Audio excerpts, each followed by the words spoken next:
작년 천안교회에서 한 6주 걸쳐가지고 참부문을 거기 일본 선교사들과 같이 공부한 적이 있습니다.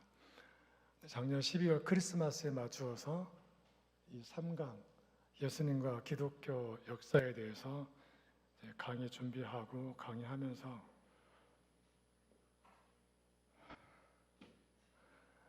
예수님에 대해서 그동안 잘못 이해했던 것을 엄청 진실되게 예수님한테 고백을 하고 회개했던 그런 경험이 있습니다. 잘못 알았다는 것은 예수님이 실패하신 분처럼 생각했던 부분입니다. 오늘 이 제 3장을 공부하기 전에 이런 질문을 먼저 드리고 시작하면 어떨까 싶습니다. 예수님에 대한 설명은 성경에 있고요. 우리는 원리 강론에도 있고, 특별히 1996년도 가정연합 창설하실 때 주셨던 말씀 있지 않습니까? 구원섭리사의 원리관. 그리고 이제 최근에 참부문론에서 설명하는 내용을 정리해 보자면 차이점이 있다면 한 가지, 예수님의 죽음의 원인을 말할 때 원리강론은 주로 예수님에 대한 무지, 불신, 이것이 좀 강조가 됩니다. 96년도 구원섭리사 원리관을 선포하실 때에는 예수가 결혼을 하지 못해서 돌아가셨다. 그 원인 제공자는 마리아다. 마리아가 요셉과 결혼 생활을 시작하면서 시작되었다고 배웠습니다. 근데 이제 참부모론에서 설명하는 것은 예수가 십자가에 달려 돌아가실 수밖에 없었던 이유는 결국은 독생녀를 만나지 못해서, 성혼하지 못해서 참부모가 되지 못했다. 참부모가 되지 못하면 타락 인류를 축복을 해줄 수가 없잖아요. 이런 내용들을 보면서 그러면 예수님은 태어나서부터 공생애를 출발하실 때까지 30년 동안 무슨 생각을 하면서 사셨을까 하는 질문을 하면서 많은 생각을 하게 되었습니다. 물론 정답을 말씀드리자는 것이 아니라 태어나서부터 30년 동안 공생애를 출발하기 전까지 가정에서 생활하면서 무슨 생각했을까? 왜 그럽니까? 예수님이 어린 시절에 이미 마리아는 요셉과 결혼 생활을 시작하면서 구원섭리사 원리관에 보면은 해와의 타락을 반복하게 되었고, 하늘로부터 받았던 영적인 은혜와 감동도 다 잊어버렸고, 하나님에 대한 감사와 확신도 다 잃어버렸다. 그것이 이제 예수님의 돌아가시게 된 큰 원인이 되는데, 예수님은 태어나서 1살, 2살 나이가 먹고 철 들고 나서 주변을 돌아봤더니 당신과 아무 관계없이 주변의 상황은 어떻게 되었습니까? 예수님이 설 수 있는 기반이 거의 없잖아요. 이런 가운데에 무슨 생각하며 어떻게 살으셨을까 하는 질문을 같이 던져보면서 오늘 같이 공부를 시작해 보려고 합니다. 순서는 이렇게 진행을 하도록 하겠습니다. 우리 원리강론을 통해서 하늘의 혈통과 참부모를 찾아 나온 복귀섭리 역사를 공부해 왔습니다. 이 첫 번째 주시는 말씀은 역시 똑같은 말씀입니다. 태초니까 여기서는 하나님이 창조하시기 이전에 그 새 시대를 태초로 보고 있습니다. 태초의 창조주 하늘 부모님은 꿈이 있으셨고, 그 꿈은 한 참 부모와 그 자녀와 하나 돼서 지상에서 지상 천국 생활을 하시다가 참 부모가 천상으로 가시는 날 함께 가셔서 영원한 천상 세계에서 같이 살고 싶으셨다 하는 겁니다. 그러면 이제 우리가 입궁식을 28일 앞에 두고 있는데, 그럼 하늘 부모님 모시고 천진 참 부모를 모시고 우리가 같이 살 수 있다면 그 생활 자체가 천국 생활이겠지요. 그렇게 느끼시는지 질문하고 있습니다. 천국이 저 멀리 있는 게 아니라 저 하늘나라에 있는 것이 아니라 내가 사는 우리 가정에서 하늘 부모님 모시고 참 부모님 모시고 같이 생활한다면 그것이 곧 천국이다 하는 것을 설명해 주고 있습니다. 이 내용을 아까 오전에 말씀드렸으니까 넘어가겠습니다. 어머님은 그 원리강론 후편 탕감복교 섭리를 이렇게 간략하게 정리하시고 넘어가십니다. 독생자와 독생녀를 보내기 위한 내적인 섭리는 여러 가지 설명이 나오지만 결론은 아브라함과 이삭과 3대를 거쳐서 독생자와 독생녀를 보낼 수 있는 혈통 전환의 과정이 끝났다. 그리고 더 이상 언급을 하지 않으십니다. 그렇게 이스라엘 민족이 선민으로 선택이 될 수 있었던 가장 근간은 아브라함과 이삭과 야곱의 3대를 거치면서 독생자와 독생녀를 보낼 수 있는 그 혈통적 기반이 마련되었다라고 말씀하시는 것으로 저는 이해를 합니다. 그 다음에 선민의 혈족을 모아서 국가권이 형성되기를 기다려서 섭리가 시간이 많이 흘러갔다 하는 것도 볼 수가 있습니다. 독생자와 독생녀를 보내기 위한 환경 창조가 있고 혈통 창조가 있는데 혈통 창조, 혈통 복귀는 아브라함과 이삭과 야곱 3대에 걸쳐서 그 기반이 세워졌다라고 말씀하십니다. 두 번째 환경 복귀는 이스라엘 민족 선민의 혈족을 통해서 2000년 동안 준비한 토대 위에 국가 구원이 형성될 수 있을 즈음에 왜 그러냐면 최소한 독생자와 독생녀를 보내기 위해서는 국가적 기반이 있어야 되기 때문에 이렇게 말씀하시는 것으로 이해합니다. 로마 제국의 국가 기준을 대체할 수 있는 최소한의 환경, 국가권이 형성될 수 있을 즈음에 독생자를 보내셨고 4000년 만에 내 아들이다 할 수 있는 독생자로 예수님을 보내셨다 하는 것은 이미 말씀을 드렸습니다. 독생자는 누구냐면 성경 역사로 4000년 만에 탄생한 하늘 부모님의 유일한 아들 예수님을 이 땅에 보내주셨다라고 하는 것입니다. 4000년 만에 탕감복귀 섭리를 거쳐서 독생자 예수님이 탄생하셨습니다. 4000년 동안 하늘 부모님이 수고하신 토대 위에 하늘 부모님의 핏줄을 이어받은 독생자로 예수님을 이 땅에 보내주셨는데 어머님은 이렇게 표현하십니다. 독생자를 보내기까지 얼마나 힘이 들었으면 4000년이 걸렸을까? 독생자를 보낸 목적은 독생녀를 만나서 성혼해서 참 부모 이상을 이루시는 것이 목적이 되겠습니다. 따라서 하늘 부모님께서는 마리아와 요셉을 통해서 준비를 해 오신 것을 보게 됩니다. 마리아를 통한 성령 잉태의 과정을 설명하면 이렇게 간단히 이해할 수가 있을 겁니다. 독생녀 탄생에 대한 계시가 마리아에게 임하게 됩니다. 하늘 부모님이 독생자를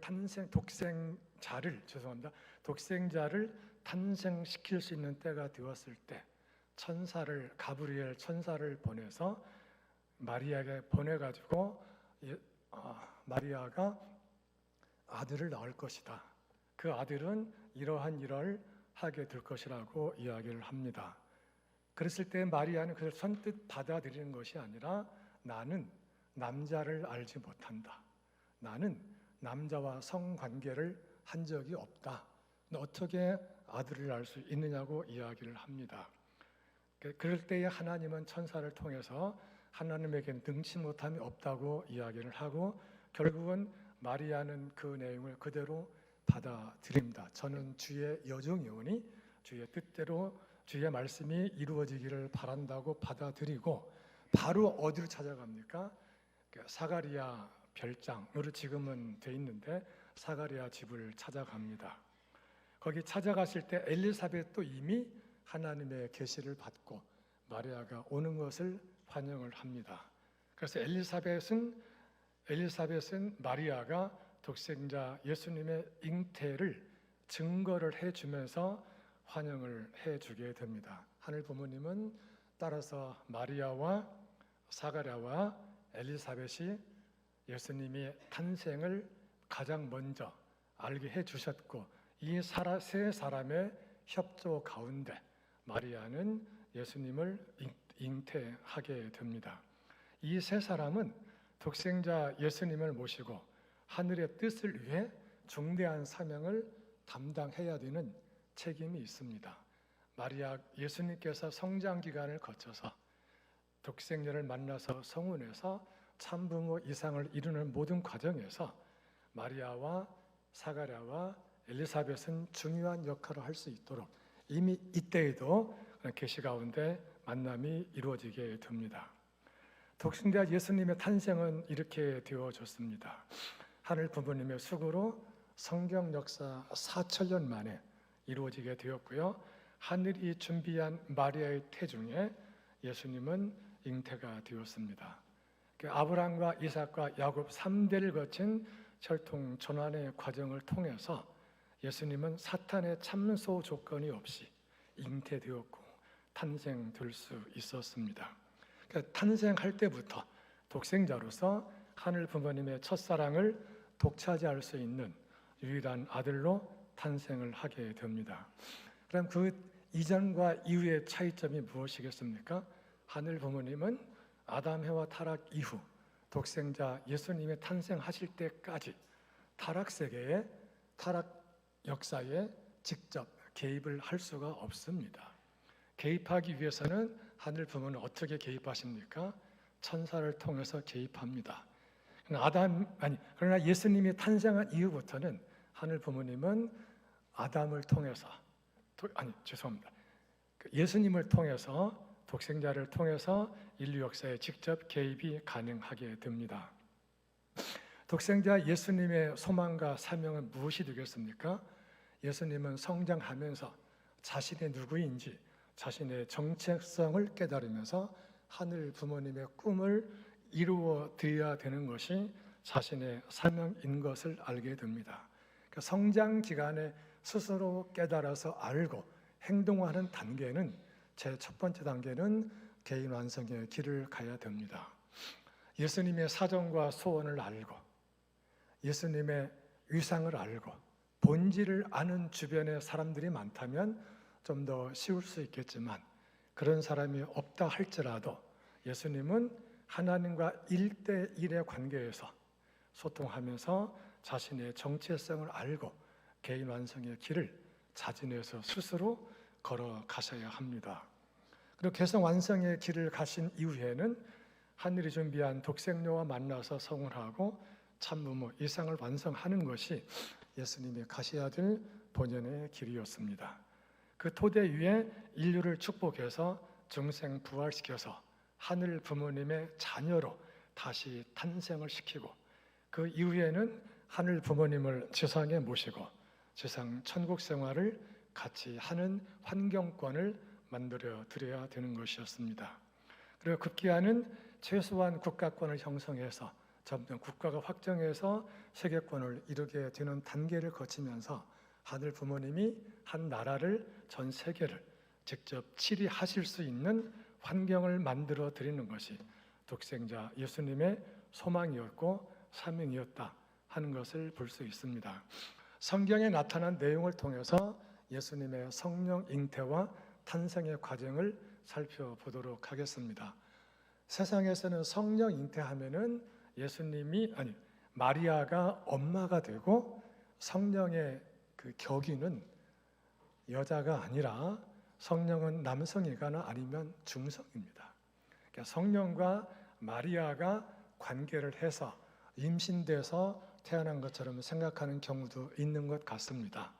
여기에서 말하는 성령 잉태는 하나님이 천사를 통해서 마리아에게, 엘리사벳에게, 천사에게 계시를 주면 인간의 이해를 초월해서 그 명령대로 행동한 것을 성령 잉태로 어머님은 설명하시는 것으로 이해를 했으면 좋겠습니다. 그러니까 성령으로 잉태되었다는 것은 하나님의 전적인 주권 아래서, 하나님이 전적인 주권 아래서 하나님이 천사를 보내서 계시를 주면 계시대로 행동한 결과로 예수님이 잉태되었고 탄생되었다 하는 것으로 이해하시면 좋을 것 같습니다.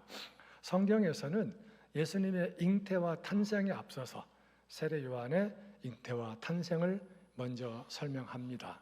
그리고 세례 요한의 잉태와 탄생의 과정을 통해서 하늘은 천사를 보내서 세례 요한이 정체성이 무엇이고 세례 요한이 앞으로 해야 될 일은 예수님이 독생자로 태어나면 예수님의 갈 길을 열어주고 예수님을 모시고 종신토록 예수와 하나 돼서 예수님의 섭리에 협조하는 자로 설명을 해주고 있습니다. 누가복음 1장 26절 이하에서는 천사장 가브리엘을 통해서 하나님이 계시를 줍니다. 여기에 나오는 6째 달에는 세례 요한이 기적적으로 임신된 지 6개월 되었을 때 하나님의 가브리엘을 보내서 잉태해서 아들을 낳으리니 이름을 예수로 하라. 다윗의 왕위를 예수에게 넘겨주겠다 하는 약속을 현재 하고 있습니다. 이 당시에 요셉과 마리아는 정혼을 한 상태였습니다. 이스라엘의 결혼의 전통에 따르면 전통은 결혼 서약서에 신부의 아버지와 신랑이 사인하는 것을 의미합니다. 결혼을 전제 조건으로 서약서에 사인을 이미 한 상태입니다. 그리고 1년 지나서 신랑이 신부집에 가가지고 초야를 치릅니다. 초야를 치르고 그 다음 날에 처녀성이 확인되면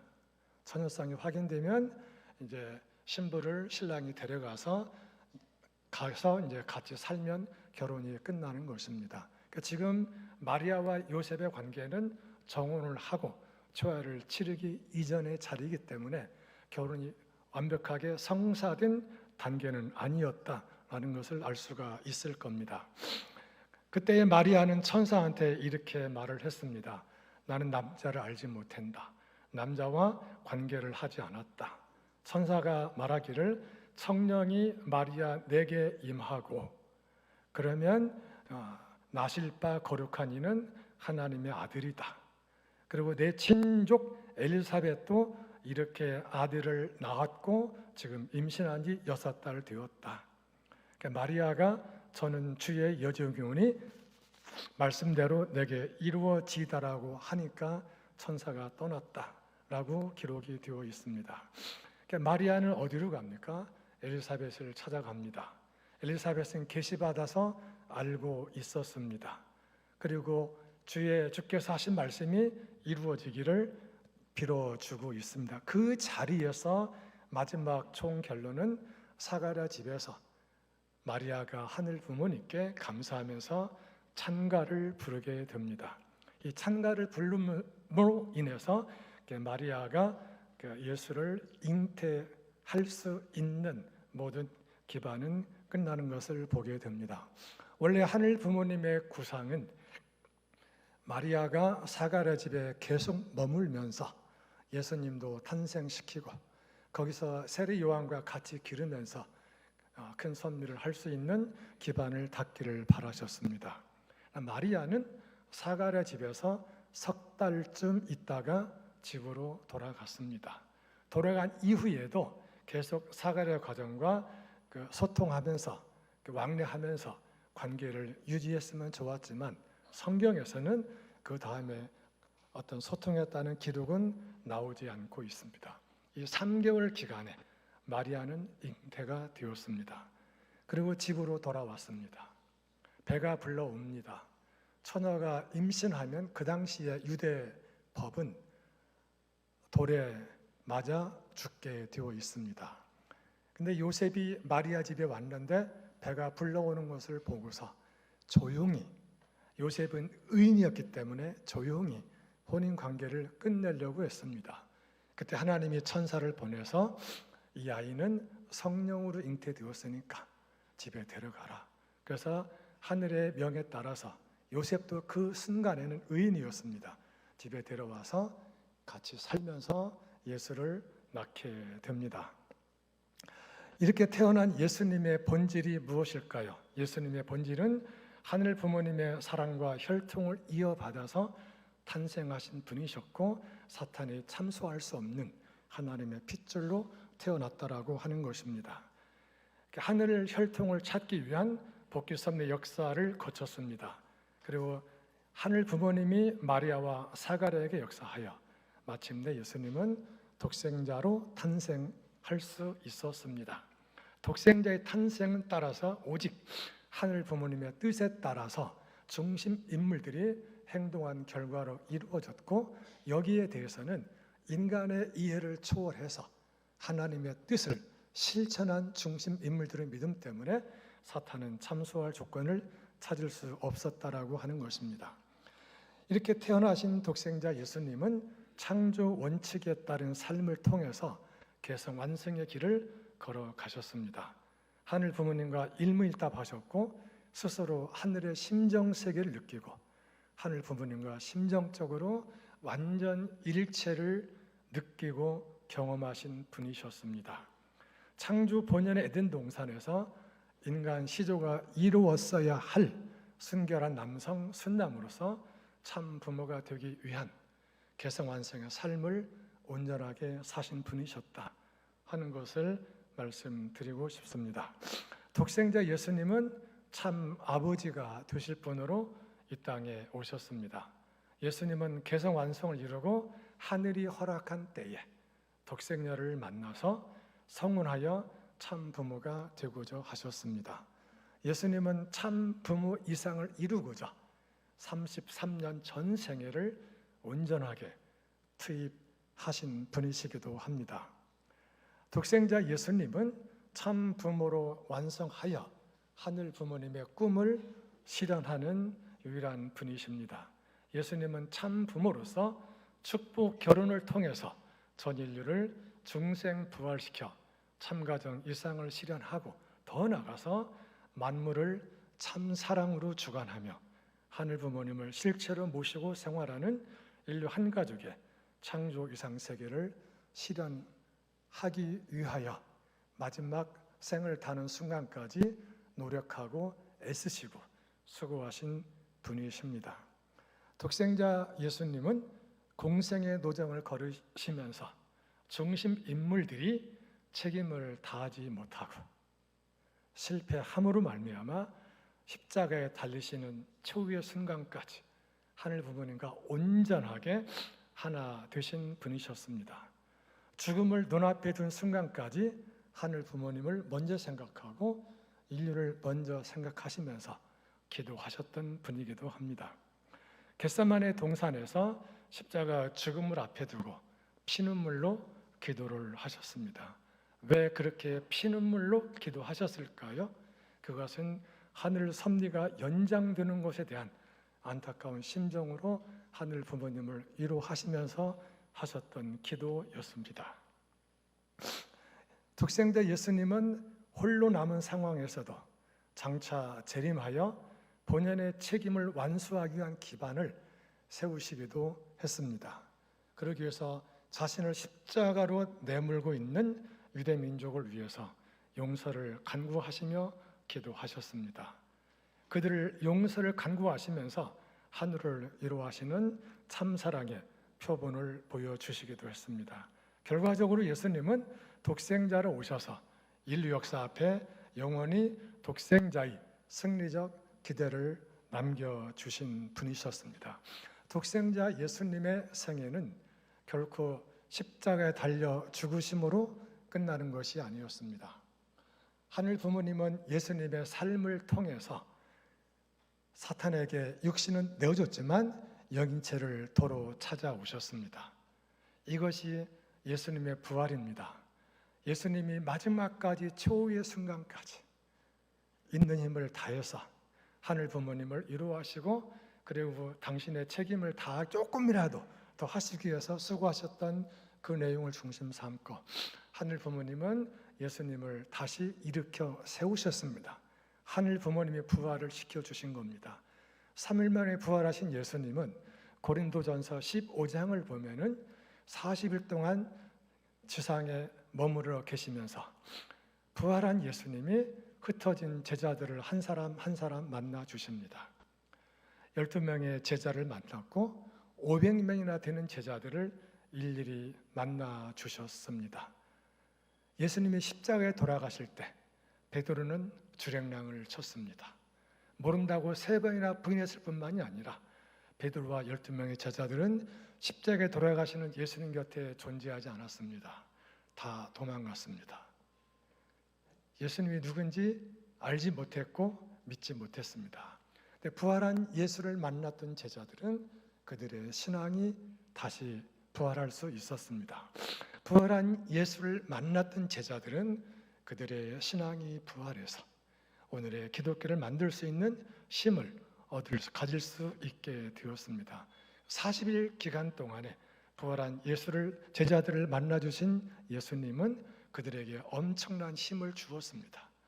예수님이 십자가에 달려 돌아가실 때 주랭랑을 쳤던 베드로, 그는 거꾸로 십자가에 못 박혀 죽는 순간까지 예수를 그리스도로, 메시아로 증거할 수 있었습니다. 그 힘의 원동력이 어디에 있습니까? 예수님이 부활하셨고 부활한 예수를 만났다. 부활한 예수를 만나서 베드로가 신앙이 부활할 수 있었기 때문입니다. 즉 기독교는 십자가 죽음으로 끝난 것이 아니라 하느님이 예수님을 살려주셨고 부활한 예수를 만났던 제자들, 그들은 새 힘을 얻을 수 있었기 때문입니다. 40일 동안 그들과 함께 계시다가 예수님은 하늘로 승천하셨고 다시 오마 하셨습니다.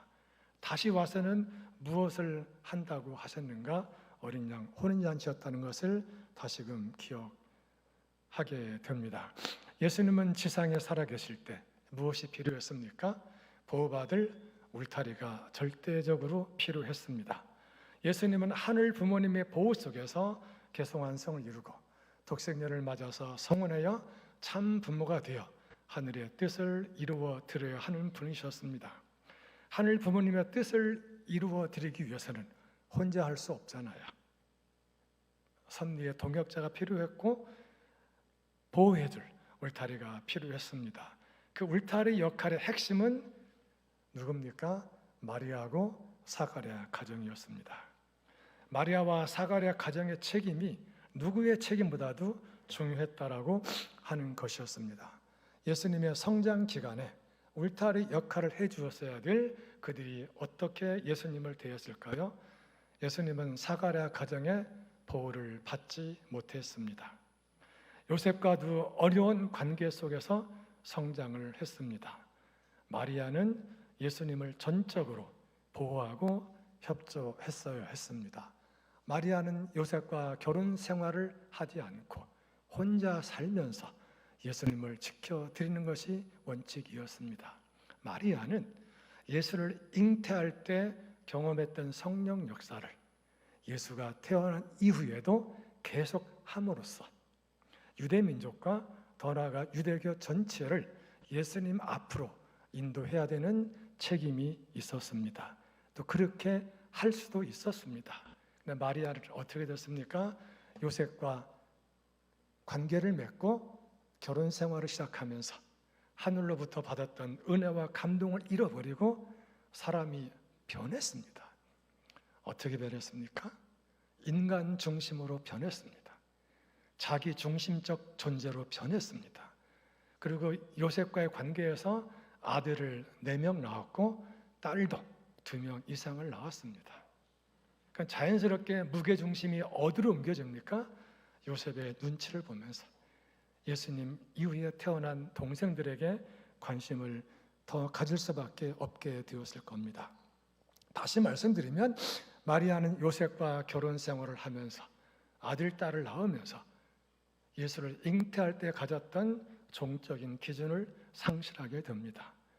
예수님을 인간적으로 대하게 되면서 사명을 완수하기 어려운 처지에 이르게 됩니다.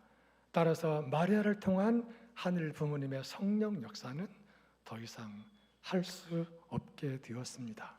이 부분에서 어머님은 이렇게 가르쳐 줍니다. 여기에 비해서 대모님은 성령 역사를 통해서 독생녀를 잉태하고 탄생시켰을 뿐만이 아니라 참부모 노정에 있어서도 성령 역사를 통해서 참부모가 가는 길을 평탄케 하셨고 그 이후에도 끊임없이 참 가정을 위해서, 축복 가정을 위해서 성령 역사를 하신 분이다. 마리아는 예수를 낳았을 때 임신하고 탄생시킬 때까지의 그 성령 역사를 그 이후에 할 수 없었다는 것을 우의적으로 말씀해 주고 있습니다. 이런 분이 어떻게 성모가 될 수 있는지 하는 말씀도 여러 차례 해주고 계십니다. 사가랴 가정의 책임 실패는 그 이후에 마리아가 석 달 지나서 사가랴 집을 떠날 때 마리아는 걱정이 컸습니다. 그래서 사가랴에게 질문합니다. 내가 집에 돌아가면 이 아이가 어떻게 임신됐냐고 사람들이 물어볼 텐데 뭐라고 답변하면 좋을까? 했을 때 사가랴가 대답한 것이 이겁니다. 성령으로 잉태했다고 해라. 97년도 3월달에 주신 아버님 말씀이기도 합니다. 세례 요한은 마지막 마리아와 요셉 가정, 사가랴 가정으로부터 관심을 받지 못했던 예수님이 공생애를 출발하기 전에 마지막 희망을 걸어볼 수 있는 사람이 세례 요한이었습니다. 세례 요한은 사명이 무엇인지 제대로 몰랐습니다. 하늘 부모님은 세례 요한과 예수님이 요단강에서 만날 수 있도록 하셨습니다.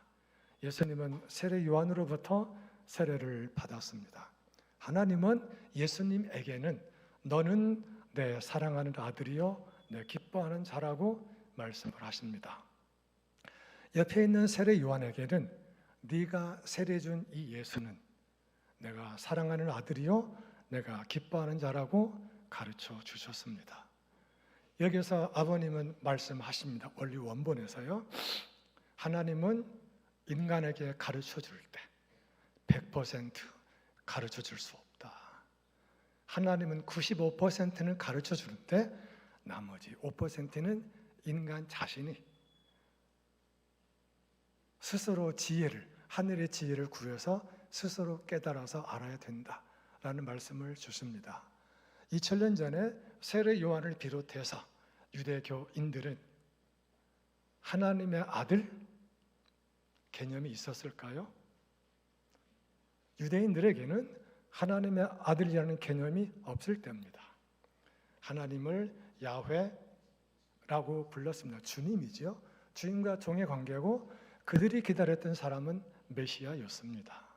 하나님은 인간이 원하는 방법대로 가르쳐 주신 것이 아니라 하나님의 언어로 하나님이 원하는 기준에서 예수님을 하나님의 아들로 세례 요한에게 가르쳐 주었습니다. 그때 세례 요한은 30년 동안 알아왔던 모든 것들을 다 내려놓고 백지의 상태에서 하나님의 소리를 받아들이고 그 소리대로 행동했다면 예수님과 하나 될 수 있었다라는 말씀을 아버님이 해주고 있습니다.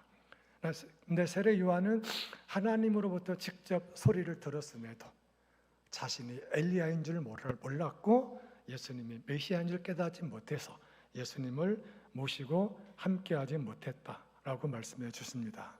요셉과 마리아는 역할을 실패하게 됩니다. 말씀드린 것처럼 요셉은 의로운 사람이었습니다. 예수님이 태어날 때까지 마리아를 지켜준 의인이었습니다. 그런데 예수님을 탄생시킨 이후에 마리아에게 남편과 아내의 관계를 요구합니다.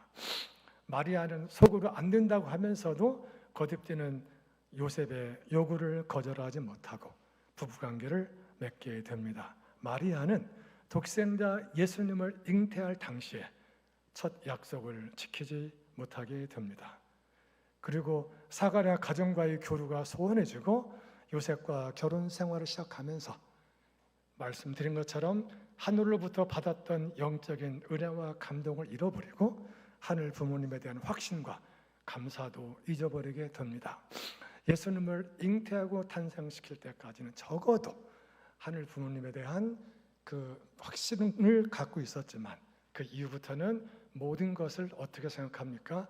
인간적으로 생각하고 자기 중심적으로 생각하고 현실 중심적으로 생각을 하게 됩니다.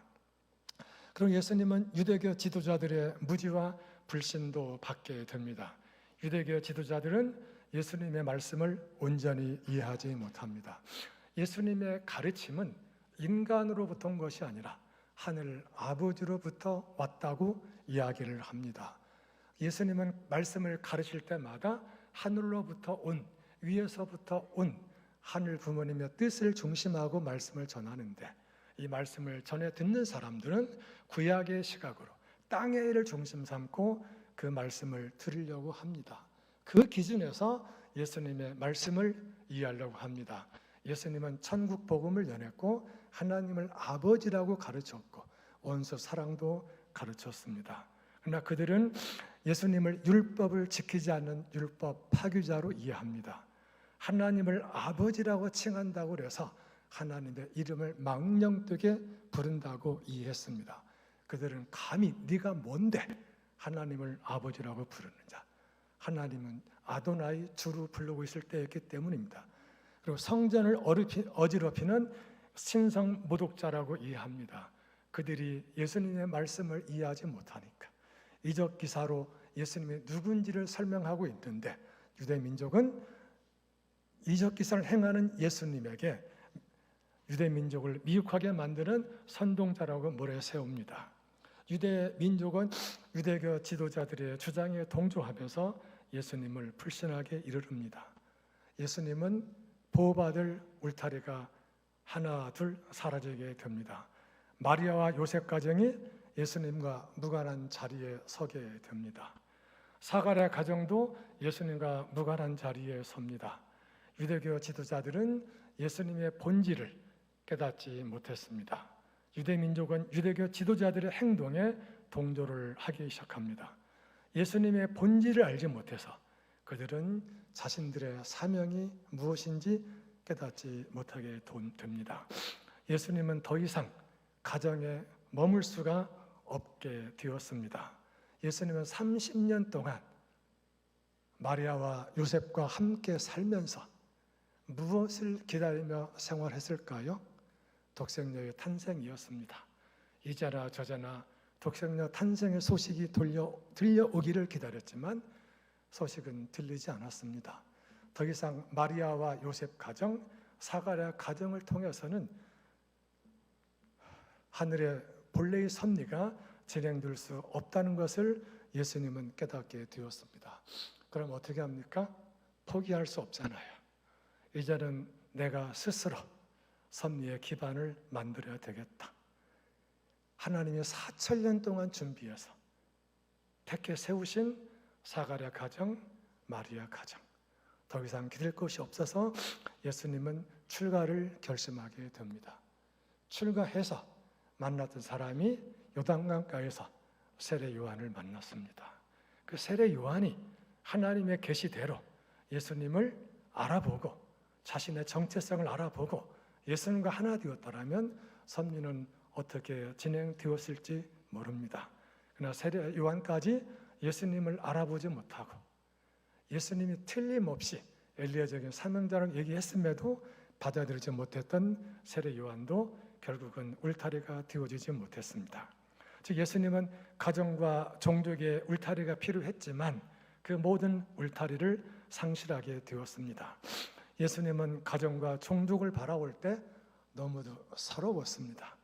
슬픔의 차원을 넘어서서 너무나 서러웠고 외로웠고 홀로 가정을 떠나게 됩니다. 하늘이 4,000년 동안 준비했던 그 기반이 무너질 때 예수님은 얼마나 서러웠을까요?